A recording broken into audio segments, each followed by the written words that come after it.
In Blender, almost any input can be animated, whether it's an object position, the armature, or a character, or even the color of an object. Let's start simple with object transformation. In this chapter, we will focus on object animation, and understanding what an object is crucial. An object in Blender is a simple container, and depending on what kind of object you've added, it contains different object datas, like mesh datas, camera datas, or empty datas. These datas can be transferred from one object to the other. The important thing regarding object animation are not these object or mesh datas, but the object transform data. The position of the object in space results of its location transform. Its orientation is based on its rotation values, and size is the result of its original size multiplied by its current scale. For example, a cube mesh that is 1 meter tall and has a scale of 1.5 will be 1.5 meter tall in the viewport. These coordinates and transform information are affecting the origin of the object. So, while a mesh object might look offset, its position is not linked to its geometry, but only to its origin point. So basically, when transforming an object, you are just transforming its origin point. We can see that everything rotates or scales around or toward the origin point. We can see this dotted line between my mouse cursor and the origin point of the object, showing the pivot used for this transformation. The current location of the object is based on this origin point, and it's measured based on the origin of the Blender scene or the origin of world space. So by default, the origin of an object is its transformation pivot, and what we are going to animate. Even if an object seems to be made of multiple objects, the only important thing for animation is its origin point. You can use the different gizmos available in the tool panel to transform your object. I generally prefer to use the shortcuts G to move, S to scale, and R to rotate, combined with X, Y, Z, and Shift to constraint around specific axes. To summarize, any kind of object has an origin point. When animating an object, we are manipulating its origin coordinate. So, manipulating an object is manipulating a single point in space. In the previous video, we have seen that object transform is based on its pivot point. Now let's see what we are currently transforming. As a Blender user and a 3D artist, you know that in space we are using the X, Y, and Z axis to move our objects. We can find the representation of those axes on the grid, with the X and Y axis being those red and green lines, and also on the view widget on the top right corner that allow us to switch to the different views. When an object is not transformed, its position is aligned with the world origin. As soon as we input some values into its X coordinate, for example, it will slide moving along the X world axis. And it will behave the same whether we are playing with the Y or Z value. There is no limitation to those values. They can be positive or negative, and our object will move left to right, up and down, or front and back depending on those. If I enter a value of 1 and 1 on X and Z, we can see our object offset from the center of our scene. When it comes to rotation, we don't rotate along an axis, but around an axis. If I rotate around the X-axis, I can see my X rotation value changing, and my object is currently rotating around the red arrow. And as always, the origin of the object is used as the origin of the rotation. If you have difficulties understanding on which axis you are going to rotate, you can activate the rotation gizmo that make it more obvious. If I now perform a scaling pressing S and constrain it on the x-axis pressing X, you can see that I'm scaling my object along the selected axis. The same on the y-axis here or on the z-axis. So scaling is along the object axis. One last option that is available for object is delta transform. When I go into the object properties, I can see this delta transform panel that looks like the classic transform panel. Delta transforms behave the same way as transform, but they are added on top of your transformation. So you can see here, when I add a delta transform of 1 and 1 on top of my 1 and 1 classic transform, my object is offset to the position 2 on X and 2 on Z. To be honest, I almost never use the delta transform, and I don't think we will be using it during this course. It can be useful whenever you want to offset an existing object animation, for example.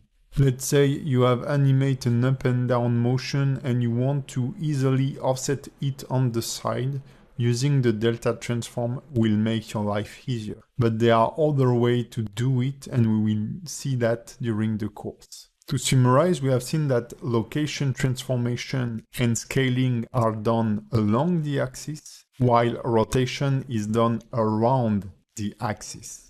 And we can offset an animation using delta transform. Now that we have a better understanding of object transformation, let's start animating. We will work on the classic bouncing ball. Since I'd like to be able to squash and stretch the ball during the animation, using its very center as a pivot point is not ideal. What I'd like to do instead is having its origin point on the base of the ball, as this is going to be the contacting point of the ball with our imaginary ground. So I will simply enter edit mode, select every vertices and press G, Z and 1 to move everything of 1 meter on the Z-axis. When I get back into object mode, I still have the same sphere, but its origin is now on its base. By default, the timeline in Blender is in the bottom of the screen. When you press space, you can see that we are playing an animation, meaning that Blender is going through the different frame of the document. The playhead in the timeline indicates which frame you are currently reading. We can change the length of the animation by setting the end frame and the beginning frame. I will set the beginning frame to 0 and the end frame to 24. When I press play, we can see the playhead moving till frame 24 and getting back to frame 0. This value indicates you the current frame that is also a light on top of the playhead. Animation in Blender is basically recording a different transformation to an object in time, meaning that we can record location, rotation or scale of an object on different frames. To insert a keyframe, we simply need to have our object selected in space and press the I key. A menu will pop up asking you which kind of keyframe you want to write. Basically, do you want to record the location, the rotation, the scale of the object, or a combination of those? When I select location, we can see that in the transform channel of my object, the location input turned to yellow. And on the timeline, I get a little yellow indicator that tells me we have recorded a keyframe. A keyframe is a simple registered value in time. In our case, we have registered or recorded the location of our object on frame 0. I will place the playhead on frame 10 and move my object a little higher and insert a location keyframe. Now I can see a new keyframe on my timeline, and as soon as I move the playhead from left to right, I can see the sphere moving from its previous position on frame 0 to the next position we have keyframed on frame 10. We have recorded 2 positions on 2 different frames, and what we are seeing now is Blender interpolating or creating an interpolation between those 2 positions in space. Keyframes can be manipulated in the timeline as objects, so you can move them using G, you can press Shift D to duplicate them, you can box select them, press X to delete them, you can insert a new keyframe by simply hovering over a transform channel and pressing I, or right-clicking and choose between Insert Keyframe or Insert Single Keyframe if you just want to add a keyframe on the X location, for example. Right-clicking will also allow you to delete all the keyframes from the selected channel, or choose Delete Only Single Keyframe to delete a specific X, Y, or Z channel. So let's start our exercise on frame 0 and insert a keyframe. Let's move the playhead to frame 12 and then move our sphere or ball on the Z-axis by 8 meters. We can see that our transform channels have changed color. The X and Y has turned green, meaning that they have been keyframed previously and their values hasn't changed. And the Z keyframe has turned to orange, meaning that we have transformed the Z value, but it's not recorded yet. And this is a big warning, because as soon as I will move the playhead, my ball will return to its first keyframe position, meaning that I have lost the Z transformation I've performed on frame 12 because I haven't recorded it. So I will jump back to frame 12, move my sphere of 8 meters, and then press I to insert a keyframe. If I now scrub through frame 0 to frame 12, I can see the ball rising in the air. The transform channels are colored in yellow whenever I'm hitting a keyframe, and they are green whenever I'm in between or during an interpolation. I can select the first keyframe, press Shift D and move it onto the very last frame so that I have a looping action. To create a loop, you just have to make your first and last keyframes being the same. You can move from frame to frame by pressing the left and right arrow. Whenever you will press the up and down arrow, you will jump from the previous to the next keyframe. Pressing Shift right and Shift left will bring you to the very last or very first keyframe.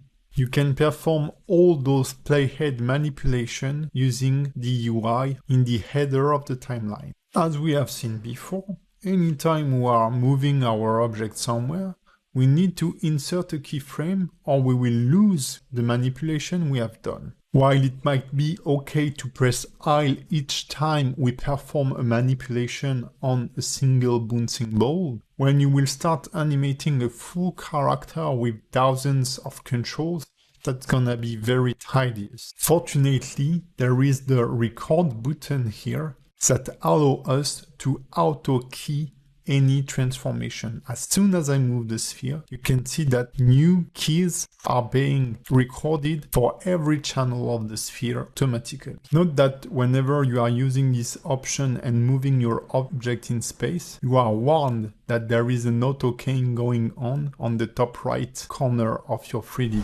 As explained in the beginning, we can keyframe mostly every kind of value in Blender, and it can be a color. If I select the material preview of my sphere and I click this little rounded icon, it will add a keyframe on the color value, and I can find this keyframe on the timeline. If I go a little further now and change the color, since the auto keying is on, it will insert a new keyframe of this new color. And whenever I scrub through the timeline, I can see the color interpolation of the sphere.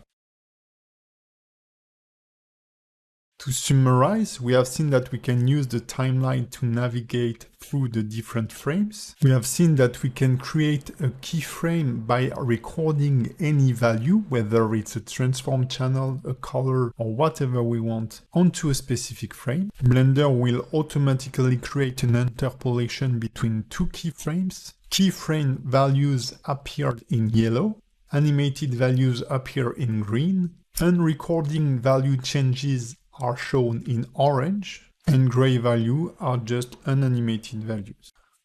As any Blender editor, you can navigate in the timeline using your middle mouse. You can move selected items by pressing G. You can scale them using S, which will push them further from the playhead, but pressing R won't rotate the keyframe. What it will do instead, it will allow you to change the keyframe type. Changing the keyframe type won't affect your animation. It's only a visual modification of your keyframes that may allow you to betterly organize your animation. I personally never use it in production. Pressing the 0 key on the numpad will center your timeline position around the playhead. When you have some keys selected, pressing the dot key on the numpad will frame or focus the selection. Pressing the home key will frame the whole animation from the very first to the very last keyframe. You can preview a part of your animation by pressing P and dragging and hold on the section you want to repeat. Press Alt P to clear the preview. You can activate the preview range by clicking the clock icon and then setting the starting and ending frame.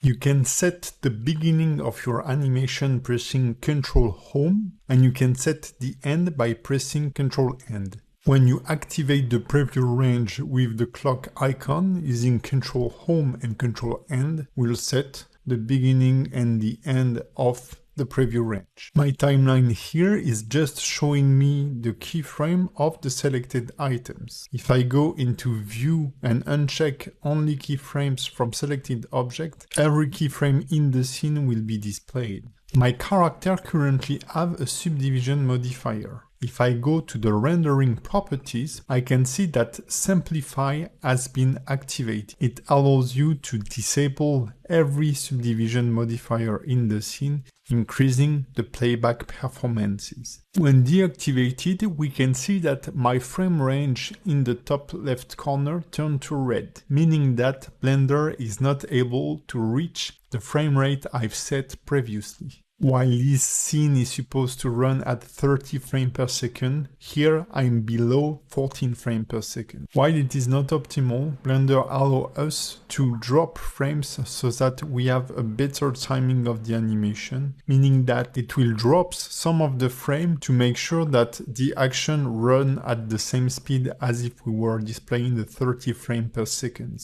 To allow this, just go to the playback option to the no sync and choose whether frame drop or AV sync. We can see that the animation timing has changed and it's trying to catch up with its regular speed. Hopefully you won't need to use this option, as I will try to provide pretty low poly characters to be animated, but it's important to know it. With Ctrl-Shift plus left click, you can select all the keys after or before the playhead. You can press B, click and drag, or just left click and drag to make a box selection. The timeline is mainly here to give you an overview of your animation. I never use it to work on my current keyframe. The summary line is just here to let me know if there are a keyframe on the current frame. Here we can see we have a keyframe on every single frame from 0 to 30. This keyframe belongs to different controller of our character and are stored into an action that is stored into the armature. We will discuss about armature later on. Here I just want to show you the hierarchy of the timeline. If I add a cube to the scene and add keyframes to this cube, you can see that now these keys are also displayed in the timeline. Selecting a key on the summary will select all the corresponding keys of the armature and the cube. This can be great to offset a whole set of keys. But if we want, we can only move, for example, the X location key of the cube. Another great feature of the timeline is that we can add markers. While you can use them only for organization's sake, they can be very useful to switch camera. When you add two cameras into your Blender scene and press 0 to go into camera view, you can switch from one camera to the other into the scene options. But if you will, you can go in the timeline and add a couple of markers. You can add them pressing M or going into marker, add marker. Now, with one of my cameras selected and one of the markers selected, I will go to marker and bind camera to marker. Now I will select the second marker, select the second camera, and repeat the process or press Ctrl B in the timeline. In the 3D viewport, pressing 0, I will jump into camera view, and when I will play the animation, each time I will hit those markers, Blender will automatically switch to the bound camera. This is way easier and cleaner than trying to animate the camera. To summarize, we have seen that navigating the timeline is close to navigating any Blender editors. We have seen a bunch of different shortcuts, and we have seen that we can create different markers in the timeline and bind multiple cameras to them so that we can jump from one camera to the other directly through the animation. Before we start animating our bouncing ball, one of the most important things you have to understand is interpolation, timing, and spacing. Timing and spacing are two of the 12 principles of animation. Interpolation is quite new since it's the computer that is doing the interpolation between two keyframes, while in the past they used to animate everything by hand, adding drawings and drawings. Timing is the pace. It's the moment when the ball leaves the ground, is up in the sky, and then hit back the ground. It is defined by the key moment of the animation, or the extreme high position and the extreme low position in this case. We have a timing of 12 frames to get to the highest position and 12 frames to get back on the ground. Spacing is the difference of position of our sphere from one frame to the other. We can easily display the spacing by going into the object option, motion path, set the frame from 0 to 24 and click calculate. Blender will create a curve that goes through different points that mark the position of the origin of our sphere on each keyframe. The distance between those points is our spacing. And this spacing is based on the timing of our animation and the interpolation between two keyframes. By default, Blender interpolation is set to Bezier. What it does is that it creates an acceleration when the object is moving from a keyframe and a deceleration when it's arriving on the next keyframe. These are known as easing out and easing in, meaning that you are easing out of the keyframe, leaving it through an acceleration, and you are easing into the next keyframe, slowing down before reaching or hitting its position. So basically, we start with a very slow motion and it accelerates along the way. On frame 12, it will reach its maximum speed, so the spacing will be the biggest. And when it will come close to frame 24, it will slow down. This is what the Bezier interpolation does by default. We can change the interpolation mode by selecting all the keyframes with A and pressing the T key. It will open the interpolation panel where we can choose which interpolation our keyframe will be using. There are a lot of different pre-made interpolation, but we only need to focus on the very first one. To be perfectly honest, I never used all the others, but they can be very useful if you want to build fast motion for motion design, for example. But in our case, we will be mostly working using those three during the course. Let's select the linear interpolation. As soon as I will select it, the behavior of the ball will change and we will get a more robotic movement. In the motion path tab, I will click the update path, and now we can see that the spacing between the different frames is always the same. The spacing is even.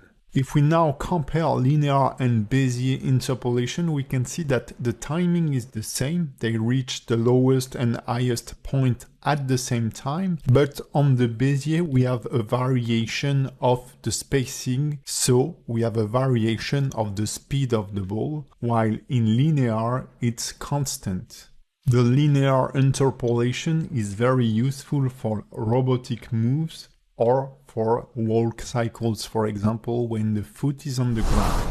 Back to our motion, I will select all the key, press the T shortcut and set it to constant. I will update the path, and now we can see that the ball is changing position only when it reaches the next keyframe. So it's considered a constant interpolation or no interpolation, and it's perfect to focus on the timing of your animation. This is the kind of interpolation we use when we are blocking the animation. In most animation, blocking is the first stage, and it's very important. And we will start blocking our bouncing ball animation in the next video. Stepped interpolation can also be very useful whenever you want to give a stop motion style to your animation, like on this example. To summarize, we have seen that interpolation occurs between two keyframes, that we can change the interpolation mode using the T key, that the Bezier interpolation allows acceleration and deceleration, or easing in and easing out, that the linear interpolation has a constant speed, while the constant interpolation doesn't show any interpolation and is good to check out your timing.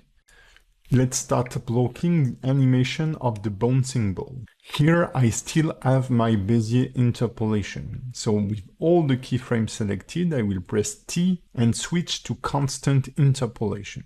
This way our ball will snap on the different position we have previously set. The idea is not to get disturbed by any interpolation and focus on the timing and shapes of our ball. Since our animation will be cycling upon 24 frames, the frame 0 and the frame 24 will be exactly the same. So my timing will be a bit off if I read both frame 0 and frame 24. So I will reduce the length of my animation from frame 0 to frame 23. Talking about shape, we will sure now look at the squash and stretch. If you're into animation, I'm sure you already have heard about it. If you look for squash and stretch ball on YouTube, you may find this video. I put the link in the documentation. When the ball gets thrown at high speed on the surface and it touches it, it squashes. With the power of the impact, the ball gets flatter, but its volume has to be preserved, so it also gets larger. So in this case, squashing will bring to us two information: the power of the impact and the softness of the material of the ball.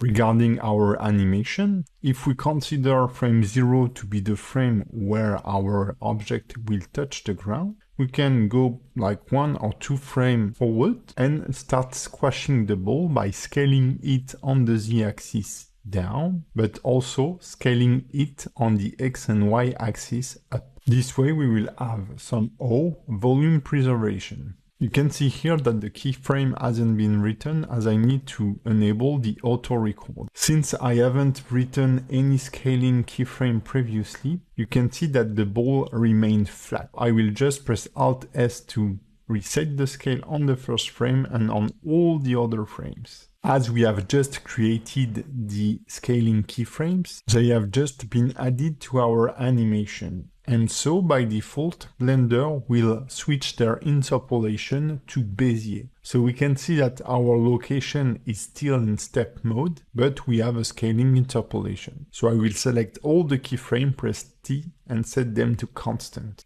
From there, we can work on the stretching of our ball. Stretching is physically less obvious when we are watching the tennis ball bouncing, but it's yet still here. So we can use stretching to input physical information to our bouncing ball, but we can also use it to input speed information. If we look at the very beginning of the video, we can see that the ball is blurry and it immediately translates to us some speed information. So while the ball is probably currently perfectly round, the way the camera is capturing it forms some kind of elliptic shapes. And we have the same feeling whenever we are watching something that goes fast. And if we watch the right hand of the scientist, we can see that his fingers are also blurred because his hand was moving very fast. It makes his finger look a little larger and longer due to speed. When an object is falling and hitting the ground, it is at its maximum speed just before it hit the ground. On frame 0, we can input stretching information by scaling the ball up and reducing its scale on X and Y to preserve its volume. When the ball will leave the ground, it will also be its highest speed. So I can duplicate frame 0 and move it on frame 3 or frame 4. The ball stretch, hit the ground, squash, and stretch again when leaving the ground. Just by blocking those few frames, we start to have the feeling of the animation of the ball. And this is a very important input whenever we will be using the blocking method, is that you have to feel your animation just through those poses. As told before, frame 0 and frame 24 are supposed to be the same, so I will select frame 0, press Shift D to duplicate it and move it on frame 20. From frame 0 to frame 4, the ball is on the ground and then it's leaving the ground from frame 4 to frame 24. Timing-wise, the ball should travel upward and downward almost evenly. So I can offset the up position to frame 14. This way we have 10 frames moving upward and 10 frames moving downward. As a more subtle detail pass, what we can do is slightly squash the ball whenever it reaches its top position. This slight modification will translate the inertia of the ball whenever it's slowing down to its top position. Currently, our blocking is bringing the minimum information we need to go to the next step.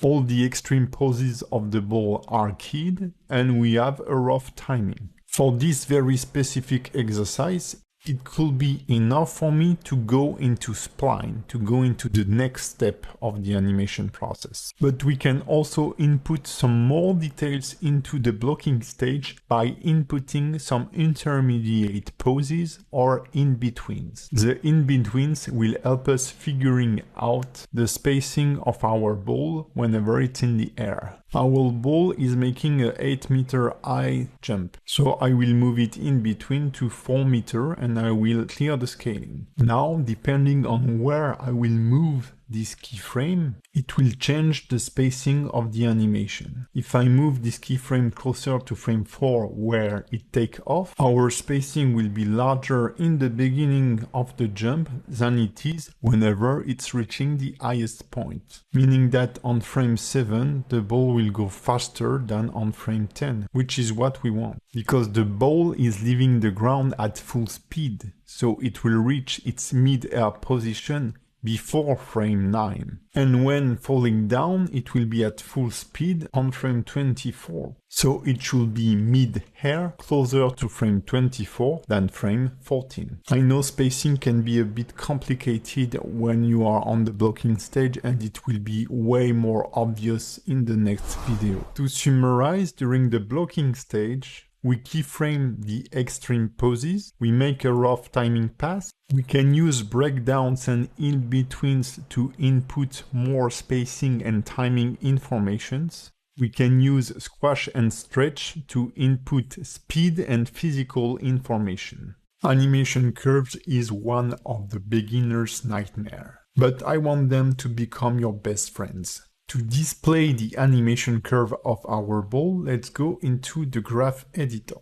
Right now, our curves looks a bit boxy, not really curved, and this is because we are still in constant interpolation, but it will help us reading them. The curves are just a graphical representation of a value over time. The yellow controller points are currently the different keyframes we have inserted before. If I select the yellow point on the blue curve at frame 7, it has a value of 4, such as the Z location of our ball. And if I now display all the object transform channel in the graph editor, we can see that the Z location is highlighted. So the control point I've selected in the graph editor is the keyframe value of the Z location of our ball. If I double click on one of these channels, it will select all the control points of the current curve. You can hide and unhide curve as you would do with any object in the 3D view. If I press Shift H, I will hide everything but the selected curve. Or you can click on the little eye icon to choose whether you want to see or not a curve. With G, I can move the curve. I can press G and Y to constrain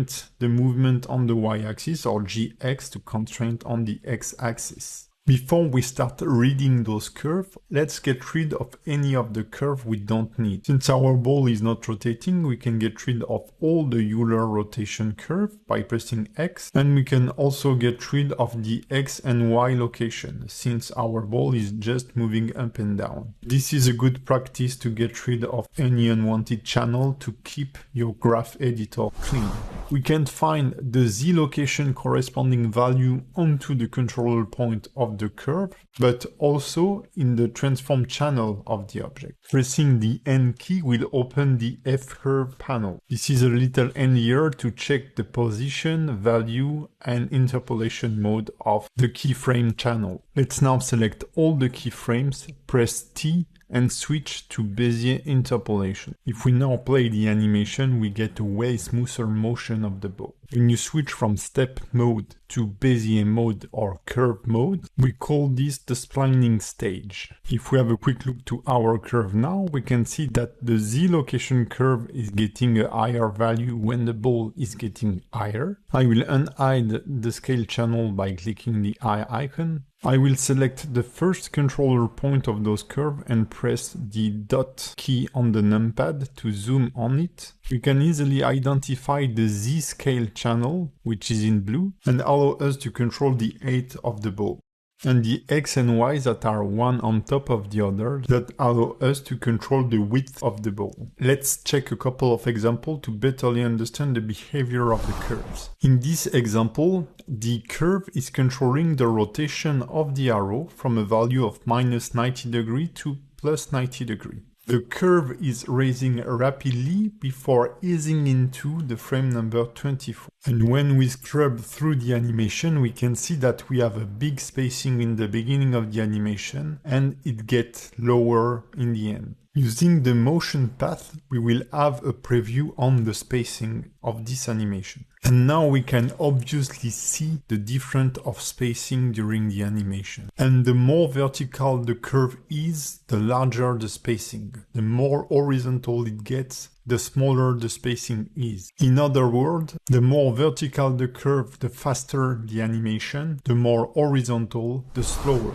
In the next example, let's consider the X location curve of the ball being the time. It goes forward in a linear fashion. Now, if I activate the Z location curve and I frame it properly, look at how the Z location curve and the motion path we own in the 3D viewport align or are comparable. Again, when the curve is vertical, the sphere rises rapidly. And as the curve gets more horizontal, the sphere rises slower. So if I now give an S shape to my curve, the ball will move slowly in the beginning, then in the middle of the animation it will accelerate as the curve gets more vertical, and in the end it will slow down. We are creating an easing out from the frame 0 into an easing in the frame 24. And since we still have the linear motion of the sphere on its x-axis, we can see that the z curve really looks like the motion path of the sphere. Since my sphere is moving on the x location in a linear fashion, any modification I will add to the z curve will show in the 3D view as in the graph editor by updating the motion path. You can use the few examples available in the file to play with the curve, recalculate the motion path, and check out the spacing. Back to the rotation example, I've modeled the curve so that I have a fast acceleration in the beginning, then a plateau, and then an ease out and ease in. And it absolutely reflects on the motion path. The pretty vertical shape of the curve on the first two frames generate a big spacing. The plateau shape or flat shape of the curve indicate that the value is not changing over time, so the arrow will stop. While the final S shape of the curve shows an acceleration, then a deceleration into the final frame. To summarize, we have seen that a curve is just a representation of the evolution of a value over time. The more vertical the curve shape, the faster the value change. And it translates in bigger spacing. The more horizontal the curve, the slower the change. Motion-wise, it translates in smaller spacing. A flat curve indicates that there is absolutely no change in the value, and so no motion. Let's have a deeper look to the graph editor. In the previous video, we have seen that those curves are just value evolving over time, and those controller points are the keyframe values. Each of those controllers have two handles that can be used to change the way the interpolation is set. And they work exactly as handles will do whenever you are editing a 3D curve in the 3D view. Those vector handles has different preset behavior. We can access them by pressing the V key or going into the key option of the header of the graph editor. By default, all the keys are set to auto clamp. You can see the handle type of the selected keyframe in the F-curve panel. When a keyframe is set to auto clamp, Blender will try to interpolate from one key to the other in a smooth fashion. But as soon as I try to move this key beyond the previous or the next frame, the handles will become flat. So it's clamping the value of the curve to the current keyframe, avoiding any overshoot. If we switch to automatic, we will have kind of the same behavior. Blender will try to keep a smooth interpolation between the previous and next frame, but in this case, it won't avoid the overshoot. Curve-wise, an overshoot is a bump in the shape of the curve, making the value jumping up or jumping down. This is not an handle type I use that much because sometimes I feel like its behavior is a bit unexpected. As explained before, handle type are set to auto clamp by default. But as soon as I try to scale the handle or rotate them, you can see that it switched to aligned. The orientation and scale of the handles are no longer controlled by Blender, but by yourself. But Blender will keep the previous and next handle aligned one with the other. This allows you to keep a smooth curve interpolation. But if I switch the handle type to free, then each handle can be manipulated freely without caring about the previous or next handle, allowing us to break the curve, which in a lot of cases can be very handy. The final handle type we have to see is the vector handle type. As soon as we select it, the curve will break into a hard angle. Each handle will point individually to the previous or next keyframe. And as soon as I try to manipulate one of the handles, it will switch to free mode. It's a very useful type of handle whenever you want to rapidly create a linear interpolation. Setting 2 consecutive keyframes to vector will create a linear interpolation. And then the cool thing about vector handles is that whenever we are moving the keyframe, they will always be pointing one at the other. I use this type of handle a lot for impact frame. If we change the interpolation mode of our curve to constant or linear, we won't get any access to the handles because the interpolation is pre-made. It's whether no interpolation or a linear one. Adding handles doesn't make sense in this case. In the previous video, we have seen that we can double click onto a channel to select the curve. We can box select, press A, press Ctrl Shift and click before or after a keyframe to select all the previous or next keyframe. If we click the little checkbox, it will deactivate the current channel. Now you can see that the Z location of the character is no longer animated and is not jumping anymore, which is kind of fun. The range icon allows us to activate or deactivate curve modifier. To add a modifier to a curve, you just need to select one control point of the curve, then go into the end panel and switch to modifiers. There are a lot of different modifiers. Let's just add a noise modifier to understand what they do. As the modeling modifier, you can use them to procedurally generate new behavior for your item. The noise modifier is super cool to create camera shake or to bring texture to your animation. The lock icon will allow you to lock the current channel, making any further modification impossible until you disable it. The magnifying glass on the top left will allow you to search for specific channels. It's very handy whenever you want to isolate a channel, like the location channel, without having to hide everything else, then unhide everything. Just type what you want to work on and everything else will disappear. All the previous navigation shortcuts we have seen when we have studied the timeline are the same. The home key will frame everything. The dot key on the numpad will zoom into the selection, and you can use the P key to set a temporary preview range into your animation. Alt P will clear it. When working with curve, we are working with values. Unfortunately, those values can vary a lot. Some curve will have a small range of value, while other curve might have a big range of value. And in this case, you can see me struggling going back and forth to select the different values. The normalize option allows us to convert this big range of value to a range that goes from -1 to 1. So it doesn't change the value of the curve, it changes the way the value is displayed. It makes it a bit handier to work on high range of values. If I disable the auto update, I can move any value beyond the threshold of -1 and +1. And I will have a vision of the modified curve. But if I enable it, as soon as I move beyond -1, the curve is not cancelling the move, but it's re-updating its position into a -1 to +1 range. So as you can see, when I move the extreme position, it does quite change the shape of the curve in the inside. I don't use it that much, but it will make more sense if you manipulate it.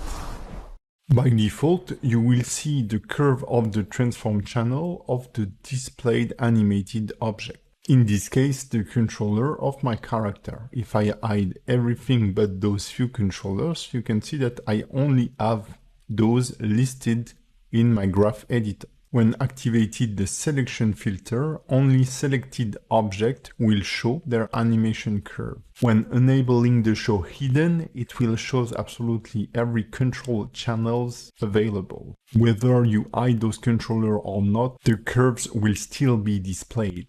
The only show errors options will show you curves or keyframes that are no longer assigned to anything. Can happen sometime on the ring whenever you delete a bone in edit mode and you didn't clean the animation later on. It's very specific and we don't really need to know more about this right now.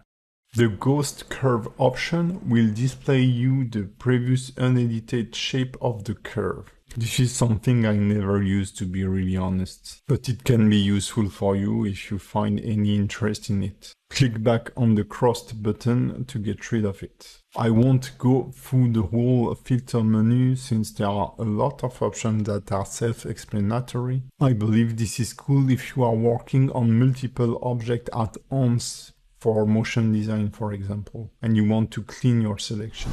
There are different ways you can snap your different keys on the grid. By default, it's set to nearest frame, meaning that whenever you're moving your key on the x-axis, it will snap right onto a frame. This is the option I use 99% of the time. If I use the second step, it will snap on every second, so in our case, every 30 frames. In the view option in the header, I can enable show seconds. Since my document is paced to 30 frames per second, whenever I try to move the key, you can see that it snaps to frame 30. We have seen previously that pressing M, we can add a marker on the timeline. You can add them also in the graph editor, because the graph editor is just another version in a way of the timeline. And if I then switch to snap to nearest marker, as soon as I will move my key, it will snap on the nearest marker. Finally, you can get rid of the auto snap, switching to no auto snap. It can be useful in certain cases when you are, for example, scaling a wall animation and you don't want every keyframe to snap to the nearest frame. But don't forget that Blender reads the value on one frame, not really in between. Be cautious with it because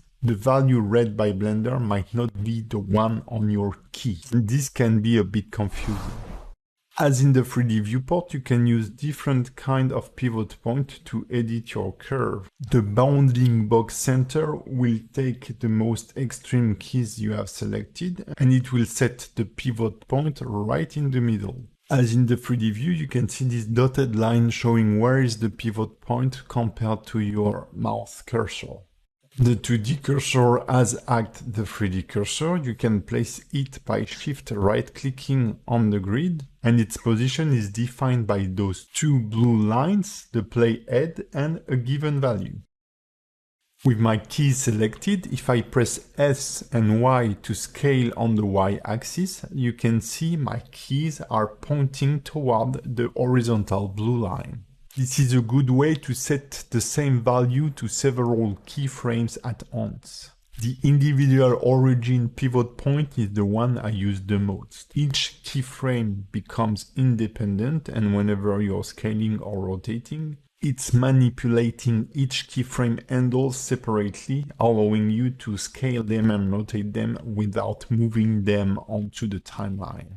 Rotating the keys with the bounding box option also move them on the timeline. As in Mesh Edit mode, you can activate a proportional editing. As soon as I edit one of my keyframes, I can see the area of influence of the fall-off, and using the mouse wheel, I can increase or decrease the size of the area of effect. I don't use it that much, but it can be very handy whenever you are dealing with high-density keyframed curve like baked animation or motion capture. As the mesh editing fall-off, it comes with different curves that will behave in a different manner whenever you are moving your point. You can access new display option in the view panel. Whether you want to show or not the sidebar, you can access it by pressing N. You can enable the operator box that is available in the 3D viewport too, but I don't think it's that useful on the graph editor. The show cursor option will hide or unhide the horizontal line of the 2D cursor. You can activate the show sliders option if you want to access the value of the keyframe directly in the channels panel. I never use it, but it definitely is handy if you want to fine-tweak your values. You will find other options to display or not the handles of the keyframe, but I do recommend you to keep them displayed. And I also advise you to only display the selected keyframe handles, or your graph editor will rapidly become a mess. To summarize, we have seen that we can change the handle type of our curve using the V key. We can use the normalize option to display a broad range of curve values into a -1 to 1 range curve value. We can see that through the graph editor we can hide or unhide a curve, deactivate them, lock them, or even add modifiers. As in the 3D viewport, we can use different pivot point and constraint axes. We can use selection filter or quick search to make our selection easier. We can use proportional editing to edit multiple keys at once. The time has come to give the final touch to our bouncing ball animation. To clearly understand what we need to modify, I will change the frame rate of the animation by going into the document option frame rate. Here we can find a bunch of presets that will set the pace of our animation. We are currently using the classic 24 frames per second, but I generally use 30 frames per second. Here I will select a custom frame rate and I will set it to 5 frames per second. Now when I play my animation, it kind of plays in slow motion. It's a good way to identify the different position of the bouncing ball, and it can be a method to spot spacing troubles. Switching back to 24 frames per second, I will select the object and go into the motion path panel. I will set the animation range from 0 to 24 frames per second, and since this is a function I use a lot, I will right click on the calculate button and add it to my quick favorite. This way, when I press the Q key, I can access the calculate function anywhere in the 3D viewport.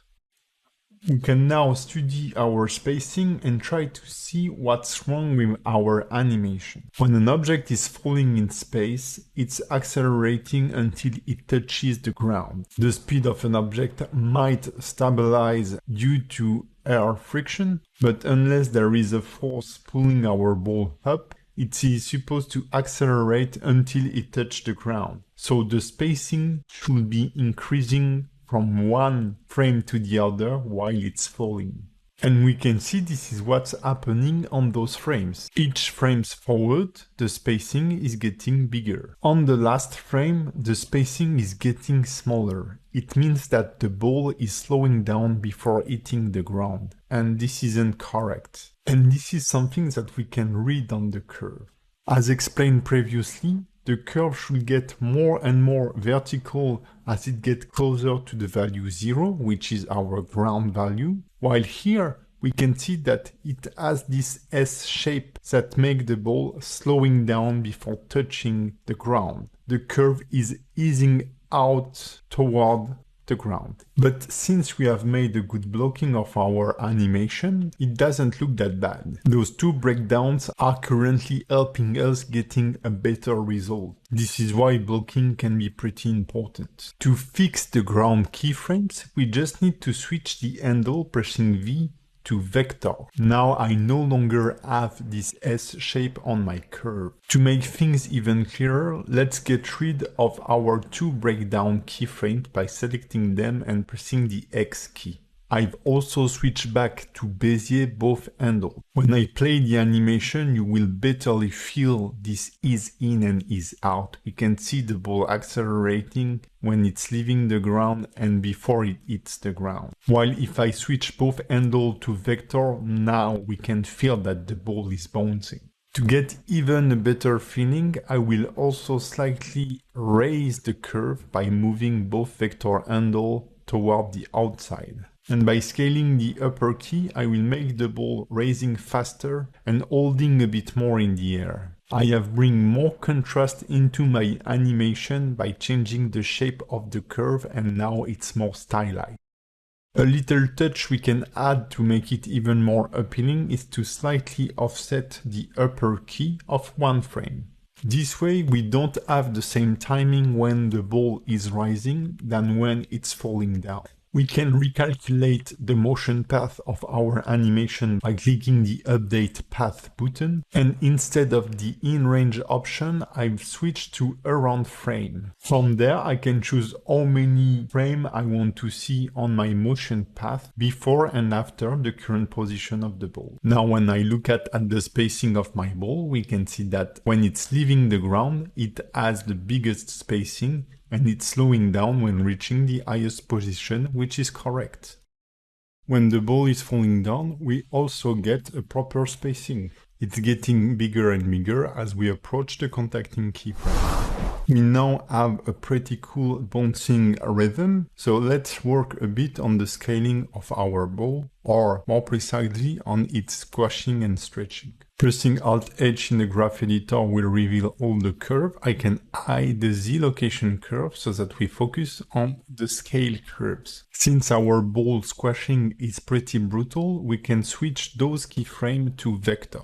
If we had a very slow squashing, we would have kept them as it is, as the ball would be progressively absorbing the impact through its squash. Scrubbing through the animation, I'm trying to get a feeling of the motion of the ball. When the ball squash, we can imagine it's a continuity of its fall. And since we are working on a cycling animation, the latest frame is the same as the first. So if I check the frame before the latest, I can see that I have a big spacing between the base of my ball and the ground. So it will be better if I kept this dynamism through the spacing of the squashing, meaning that I will offset the squash pose of frame 2 on frame 1, and we will have a very stretched pose on frame 0 and a very squashed one on frame 1, and so it will transition with the fall betterly. We are now getting a more impactful squashing if we compare with previous version, but since we have offsetted one frame for the squashing, we should do the same for the stretching. As you can see, my spacing between frame 3 and 4 is very small. So I want a faster animation. I will offset the keys one frame before, and I will also switch them to vector. Next is the air squashing. I offset the keyframe where the ball recovers its round shape, and then it's getting squashed again with the inertia when it's reached the highest point. Since the highest point is on frame 15, I will make it squash on frame 15. I'd like to slightly delay the squashing, so what I will do is that I will duplicate all the keys on frame 8 and offset them onto frame 10 or 11. It makes all the scale curve becoming flat, which means that from frame 8 to frame 11, the ball is perfectly round. And as the ball will be accelerating to get back to the ground, I'd like to slightly offset the time it starts to stretch by 2 frames, because the ball is falling faster than it is raising, so making it stretching a little sooner does make sense. Animating is not a linear art, you will need to go back and forth a lot of time. And while the animation gets more appealing, I feel like there is something a little off. And since we've been offsetting a lot of curve, the ball is starting to relax while it hasn't left the ground, meaning that the ball should be in air on frame 4. So I just need to re-edit the curve for the Z location and offset the starting point by 1 frame.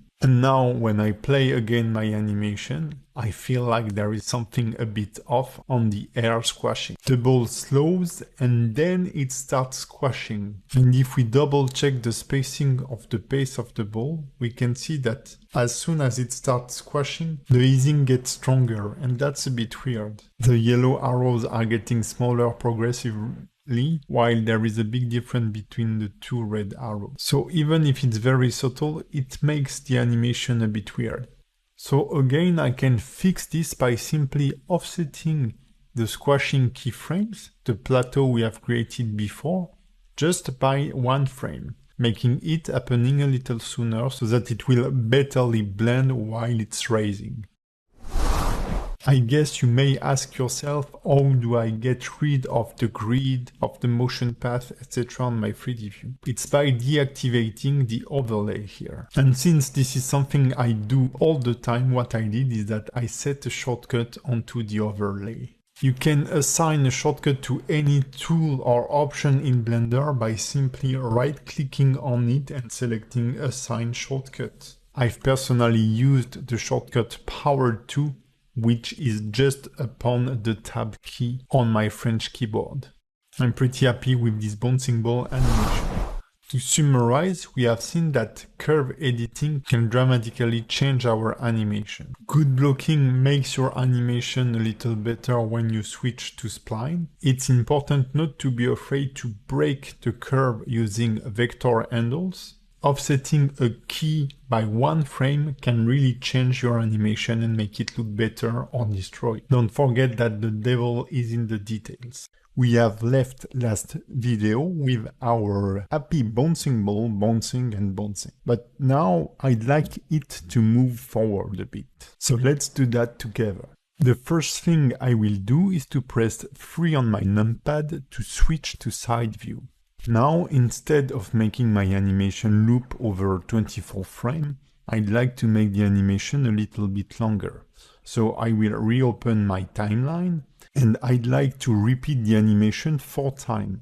So I can type in 4 times 24 frames to get to the right frame number. But the problem is that my bouncing ball animation is not repeating over those 96 frames. So the more logical method to make it repeat will be to select all my keyframes, duplicate them by pressing Shift-D, X to move them on the X-axis, and type in 24 so that they will be moved by 24 frames on the X-axis. Then I can press Shift-R to repeat the operation. The problem with this method is that if we have any modification to be added to the animation, we will have to reduplicate everything or modify it on each bounce. While it's not super painful on such a simple animation duplicated only 4 times, this is not an efficient way to do it. So I will reset what I've done, and with all my keys and curves selected, I will press Shift-E to open the keyframe extrapolation menu. By default, our keyframe extrapolation is set to constant. It means that whenever I reach the very last keyframe in my animation, the value won't be changing anymore. That's why we get flat curve. But judging by this extrapolation menu, we can see that we can switch it to linear extrapolation or even make a cycle. You can also access the extrapolation operation through the channel panel in the header of the graph editor.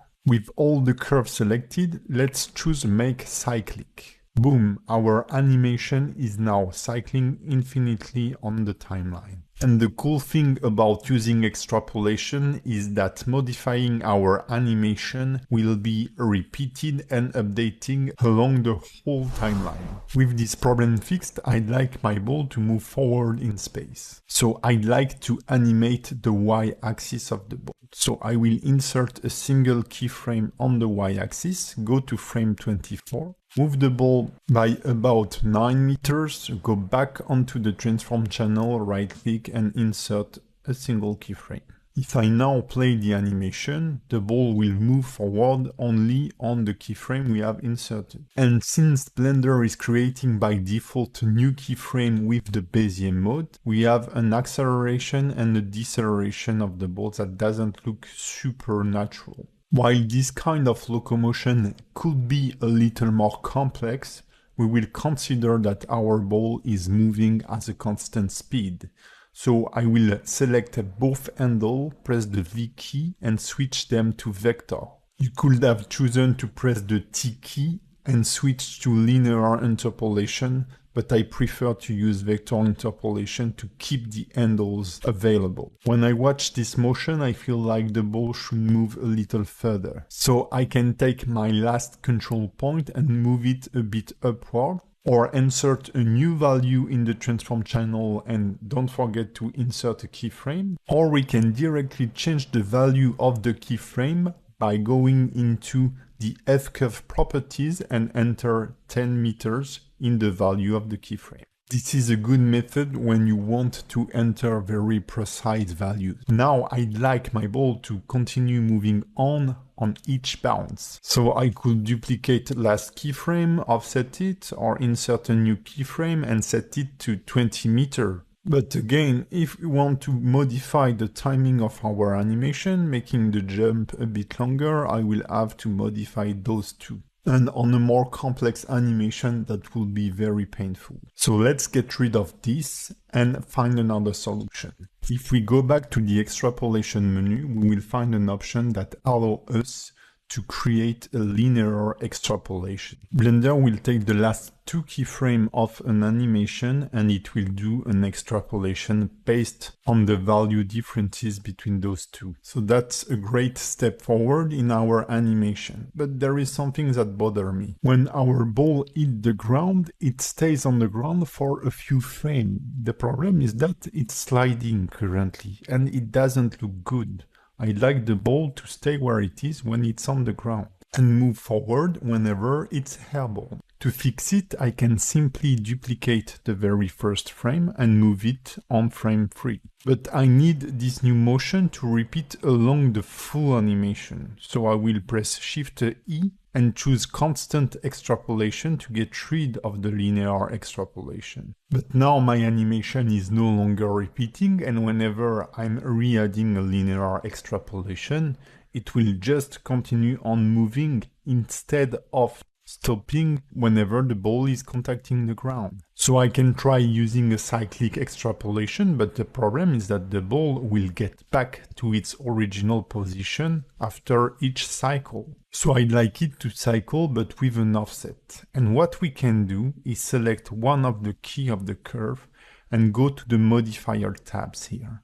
And we can add a cycles modifier. So it works exactly as if we were adding the cyclic extrapolation, but we do now have option on the cycle behavior. I can change the way it acts before and after the cycle. So if I go onto the after, I can ask Blender to use the repeat with offset. And what it does is that it takes the very last keyframe and use it as a new starting point. So offsetting the animation is currently adding it on top of the latest keyframe.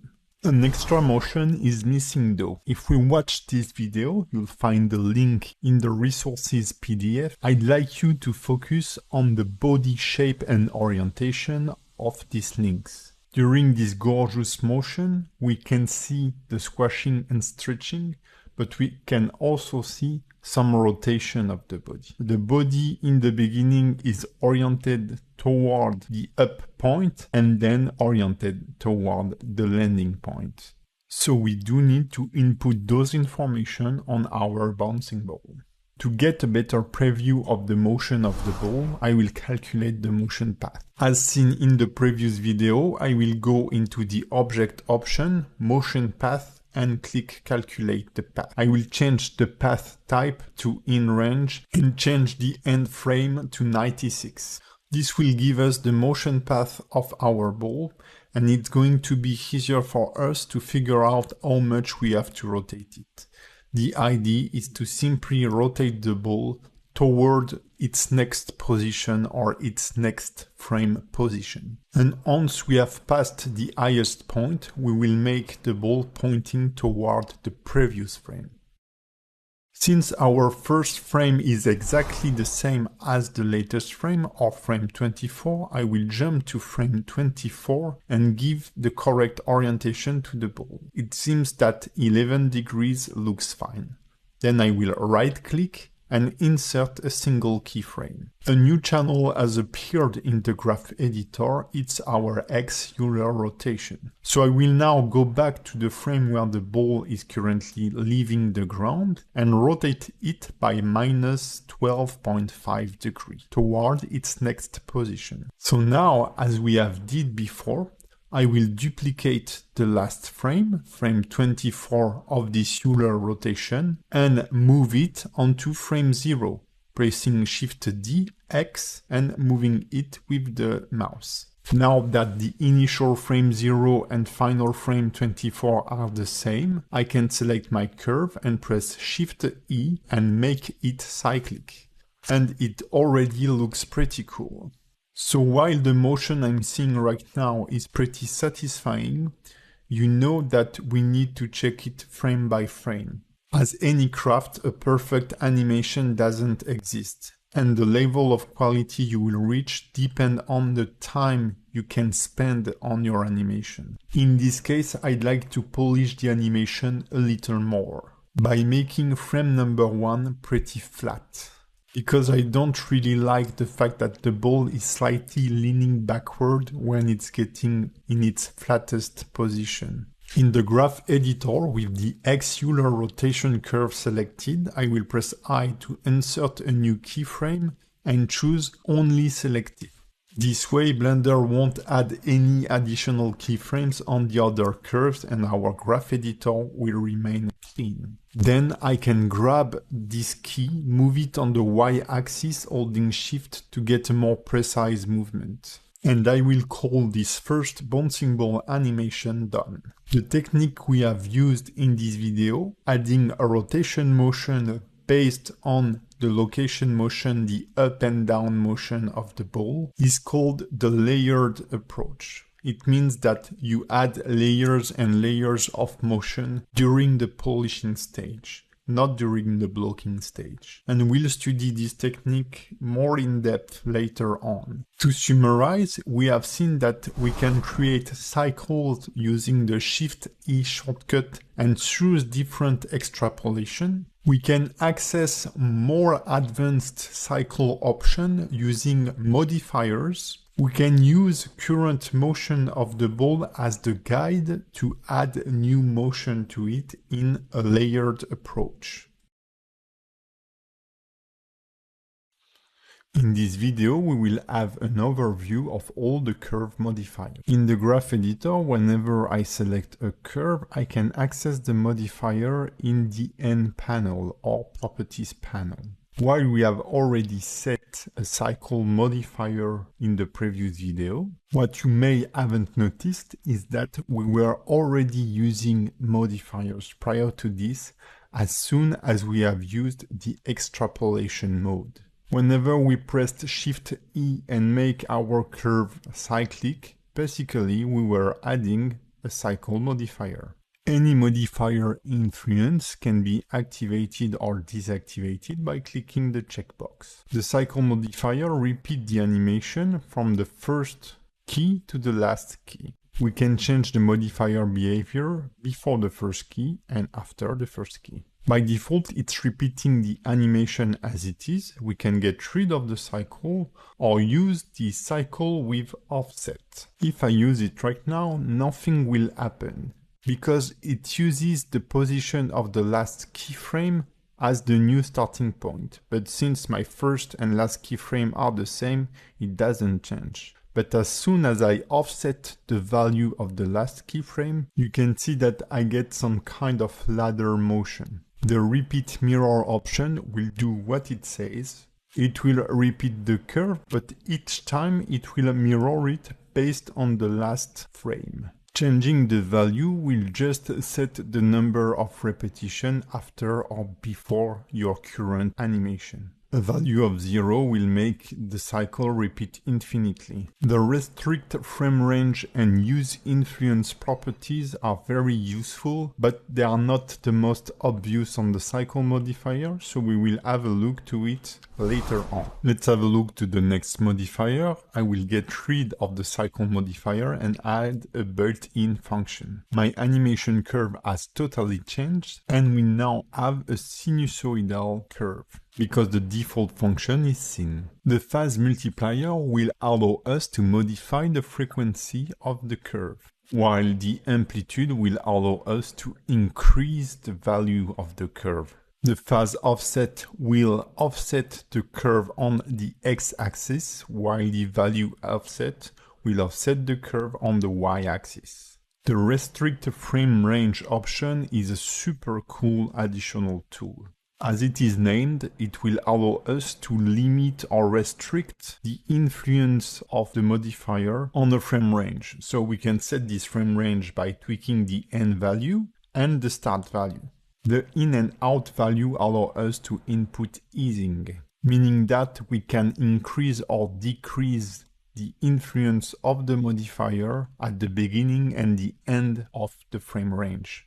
This way we can totally modify the behavior of the ball with a non-destructive workflow, because I'm not currently working on any of the keyframes, but only on the modifiers that I can add or remove. By default, the modifier is replacing our current animation, but enabling the additive option will add the modifier behavior on top of our animation. So setting the amplitude of the modifier to 0 is like removing it when it's in additive mode. And as soon as I increase its amplitude, you can see how it's affecting the curve. While it works for this specific case, this is not the best way to play with the influence of the modifier. Fortunately, we have an influence factor that will increase or decrease the influence of the modifier on our curve. The drop-down menu upon the additive button allows us to change the type of functions. So if you remember your trigonometry classes, you might recognize the tangent, cosinus, and sinus curves. The square root is a simple exponential function,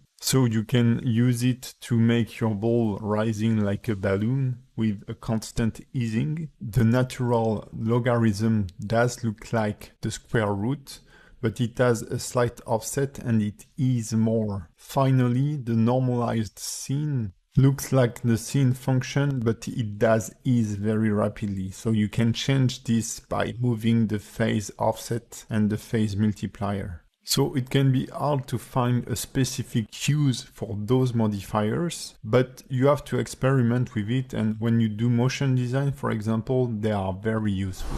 When adding the envelope modifier, we will see a couple of dotted lines appearing in our graph editor aligned with the -1 and 1 value. These are scaling values or reference values, if you will. I will just add a couple of points at the beginning and the end of my curve. Those control points will allow me to change the overall shape of my curve, also known as envelope. Those control points are defined by a minimum and maximum value that appears as little white dots on the graph editor. They represent the current scale of the modifier. So if I tweak the maximum value, I will see my curve scaling up and down. And we can clearly see the max point of the envelope modifier moving here. So it might look a bit abstract right now, so what I will do is that I will make the bounding box, in a way, of my envelope modifier as big as the curve. To do so, I will set the minimum value to 0, like the minimum value of my keyframe, and the maximum value around 8, like my keyframe. I will add a couple of control points and I will give them the same value, 0 and 8.4. Now you can think of your curve as being bound by a lattice modifier or being transformed as in Photoshop with an uneven transform. And by moving the value of the control point, it's like moving the corners of the bounding box. And as into a lattice, we can add more than 2 control points. I can add a control point in the middle, set its default value as the other, and when I move it, it will break the curve and deform it from its position. A very powerful modifier to modify the amplitude of motion. The noise modifier is one of my favorites, and guess what? It adds noise to your curve. It's perfect to create camera shake, or if you have a shaky character, you can use the noise modifier instead of NKing it. The scale will change the frequency of the noise. The phase will kind of change its shape or its seeds. The strength is the amplitude of the noise. The depth value is the smoothness of the noise. To see it properly, I will increase the scale and the strength. As I reduce the depth value, you can see the curve smoothing. The offset allows you to offset the noise on the x-axis, or in time if you prefer. So using the noise modifier and the restrict frame range, I can create a slight shaking of the ball whenever it lands. The limits modifier work a bit as a limit constraint. Setting a minimum y value and maximum y value will clamp the value of the curve. Any value beneath the minimum value will be ignored. Any value upon the maximum value will be ignored. It's like creating a roof and a ground that will bound your curve, while the minimum x and maximum x value will currently ignore any value that is before the set frame or after the maximum set frame. So if I set the x maximum value to 10, any keyframe value after the frame 10 will be ignored. This can be very useful if, for example, you don't want the ball to go under the ground. The next modifier is the stepped modifier. It's a very cool and intuitive modifier. The step size allows you to change the length in frame of a step in your animation. So basically, this modifier is converting your curve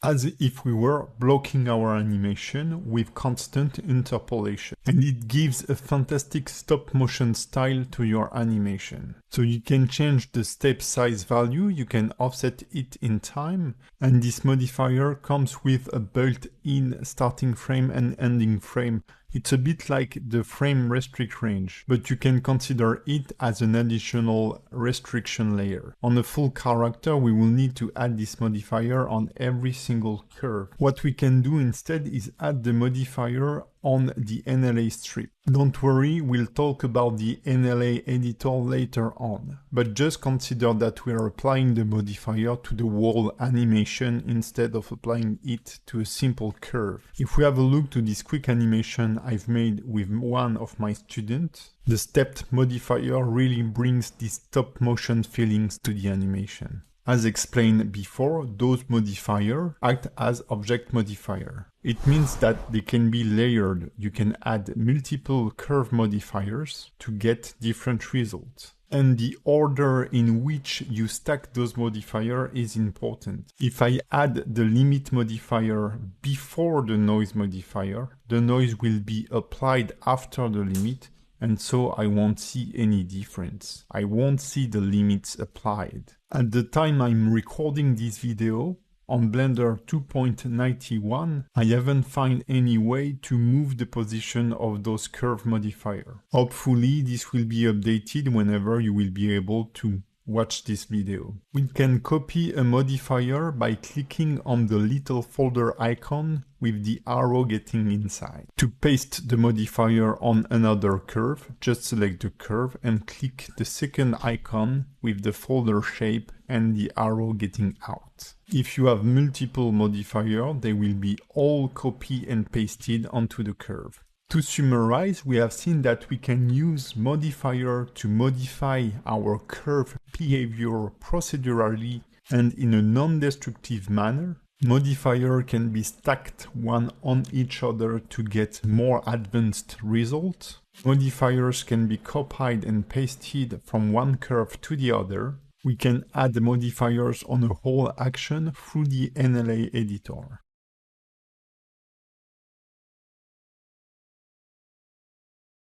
Before we go further and talk about the dope sheet, we need to talk a bit about Blender's data. If you're beginning with Blender, the most common data you are manipulating is the material of an object. You may have watched tutorial where you create a material and then you share it on multiple objects. For example, we can see this blue material applied to the Susan head. If I select the cube, I can go into the library and apply to it the blue material too. Both objects are now sharing the same material or sharing the same material data. With my cube selected, if I apply again the blue material, I will see a number 2 appearing next to the material name. This number indicates how many objects or users are currently using this blue material. And it's currently 2, the monkey head and the cube. It means that if I change the color of this material, it will be changing on both objects because it's the same data that they are sharing. So as explained in the very first video of this chapter,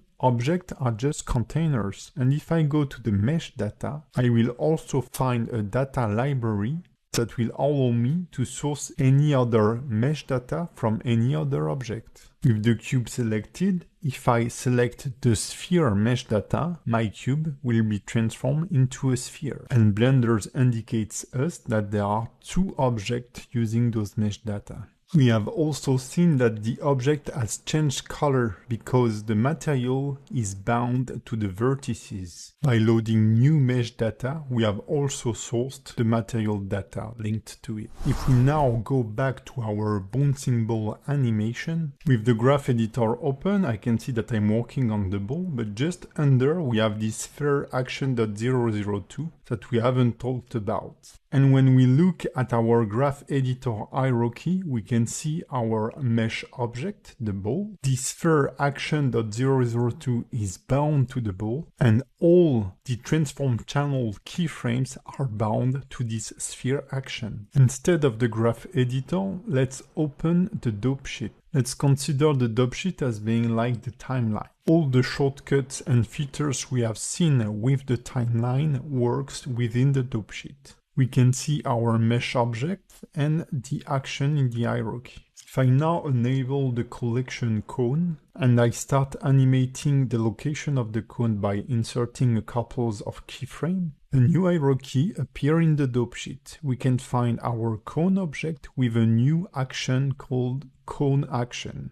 As soon as you insert a keyframe on an object that hasn't been animated yet, it will automatically create a new action. These actions are the name of the container that contain the animation data. And the dope sheet is an overview of all the animation data that are being used in our scene. Here we can see which container is using the animation data and what action is being used. But now, what if I want to edit those animation data? We can access them through the action editor. With the action editor, we will be able to work on a specific action at a time. With the cone selected, I can see that I'm working on the cone action. And as for any other kind of data, if I click the action icon, I will access our action library. So it means that as for material or any kind of data, I can share this animation to any other object. So I will select my sphere action 2, rename it bouncing ball, and when I play the animation, I can see that now my cone is moving as our bouncing ball. And near the action name, I can see that I have two users of the bouncing ball animation. So I can share this animation on as many objects as I want. I can give it to Susan here, and now we can see that we have 3 users, and when I play the animation, our Susan monkey head will move as the bouncing ball too. Since I've given the bouncing ball animation to all my objects, the cone action, for example, has no more users. And if I browse my action library, I will see this little 0 in front of the cone action. And you have to be very careful with that, because whenever you have any kind of data that has a 0 in front of its name, Blender will get rid of this data as soon as you close the software. So if I revert my scene or reopen it, if you will, the cone action data marked with the 0 has disappeared, and I've lost this animation. To avoid losing an animation, you can click the little shield icon that will create a new fake user. Whether the data is used or not, Blender won't flush it on restart. As we have seen before with the materials, as soon as a data or an action is shared, editing it on one of the objects will affect any other container that is using the same action. If you want to duplicate the current action, you can click the number next to its name. This becomes a new action or a new data that you can edit freely, and you can see that there is no more multiple users on this one. And this new duplicated action has been added to the action library. To definitely get rid of an action, shift-click the crossed icon. When reverting the file or reloading Blender, the animation data or the action will be removed. If you're starting fresh and your object is not animated, you can press the new button to create a new action. I will insert a couple of keyframes to illustrate one thing. When you get this orange continuous line between two frames, it means that the value is not changing. As soon as I enter a value on one of the transform channel, we can see that now there is no more this orange line on the Z location channel. Switching to constant or linear interpolation will create a green line between the different keyframes. So it basically tells you that you are not using Bezier interpolation. Changing the handle type of your keyframe will be also displayed in the action editor. You will see the shape of the key currently changing. The action editor will become our main editor when it comes to animation before we jump into the graph editor. To summarize, we have seen that the dope sheet shows us all the current actions that are being used in our Blender scene, while the action editor allows us to edit one action at a time. Action is the name of the container for our motion or animation data, and as any other data, an action can be shared by different objects.